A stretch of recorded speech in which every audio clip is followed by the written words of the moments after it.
আসসালামু আলাইকুম। কৃষি এগ্রো নার্সারির পক্ষ থেকে স্বাগতম।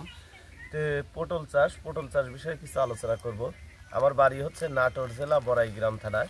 দেখেন আমাদের যে বাড়িটু জাতের পটল, দেখেন কি সুন্দর পটল। অন্যান্য পটলের সাথে আমাদের বাড়িটু জাতের পটল সর্বোচ্চ ফলনশীল এবং আর পটল আমরা বীজ থেকে না লতা থেকে তৈরি করা আমাদের পটল। অন্যান্য জাত যেমন অনেকে বিচি থেকে তৈরি করে, না আমাদের লতা থেকে এই পটলের চারা তৈরি করা।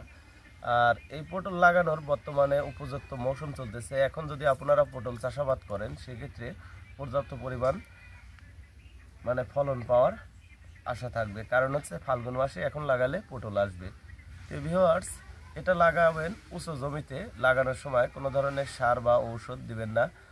আপনারা দিলে শুধু বাসুডিন ফোরাডান জাতীয় দানা বিষ ব্যবহার করতে পারবেন।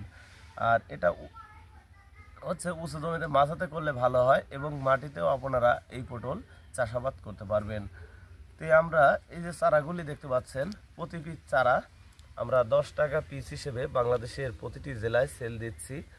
আপনারা যদি পটলের চারা সংরক্ষণ করতে চান তাহলে আমাদের নাটোরে এসে নিয়ে যেতে পারেন, অথবা সুন্দরবন কুরিয়ার সার্ভিসের মাধ্যমে আমরা নিয়মিত বাংলাদেশের প্রতিটি জেলায় সেল দিয়ে থাকি। আমাদের কাছ থেকে এসে আপনারা চারা নিয়ে যেতে পারবেন। ভালো থাকবেন, সুস্থ থাকবেন। আসসালামু আলাইকুম।